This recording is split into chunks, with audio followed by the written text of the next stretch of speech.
বকুৰ অসম মেঘালয় সীমান্ত Hahim আৰাটঙ্গা মুখৰাং picnic spot এতিয়া মৰণ ফান্দত পৰিণত হয়। অসম মেঘালয় সীমান্ত হাহিম আৰাটঙ্গা মুখৰাং পিকনিক স্পট এতিয়া মৰণ ফান্দত পৰিণত বুলি ক'লেও ভুল নহ'ব, কিয়নো জলপ্ৰপাতটোৰ নৈত গা ধুলেই হয় অঘটন।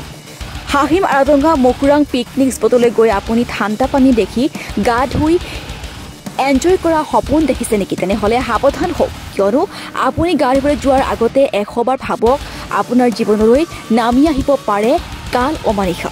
বিগত প্ৰতি বছৰে আৰাটঙ্গা মুখৰাং পিকনিক স্পটলৈ গৈ বহু যুৱকে মৃত্যুক আঁকোৱালি ল'ব লগা হয়।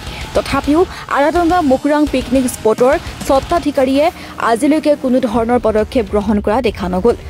আৰাটঙ্গা মুখৰাং পিকনিক স্পটৰ স্বত্বাধিকাৰীয়ে প্ৰতিখন বাহনৰ পৰা টকা লৈ 50ৰ পৰা 300লৈ, তথাপিও নাই কোনো ধৰণৰ ৰেষ্ট্ৰিকশ্যন, নাই কোনো ধৰণৰ ইনষ্ট্ৰাকশ্যন, নাই কোনো ৰেড জোনৰ ফলক সীমা। যুৱকজনৰ মৃত্যু হোৱা ঘটনাই অঞ্চলজুৰি চাঞ্চল্য বিৰাজ কৰিছে। যোৱাকালি নৈৰ সোঁতত পৰি সন্ধানী হৈ থকা ধ্ৰুৱজ্যোতি কলিতাৰ মৃতদেহটো আজি বহু ঘণ্টাৰ অন্তত আৰাটঙ্গা আৰক্ষী আৰু SRT বাহিনীৰ সহযোগত উদ্ধাৰ কৰে। বকুৰ পৰা ধনমণি মেধিৰ ৰিপৰ্ট, এনি লাইভ। অতিকৈ দুৰ্ভাগ্যজনক ঘটনা। যোৱাকালি আমাৰ গাঁৱৰে 5জন ল'ৰা আহিছিলে মেঘালয়ৰ আৰেনা মখৰা বুলি ঠাই ঘৰত পিকনিক প্লেচ হয়। তাত আহোঁতে মানে গা ধুই থাকোঁতে হঠাৎ পিছলি গৈ পেলাই যোৱাকালিৰ পৰা সন্ধান হৈ আছিল। আজি মেঘালয়ৰ যি ৰেস্কিউ টিম আছে তেখেতসকলে উদ্ধাৰ কৰিবৰ কাৰণে সক্ষম হ'ল।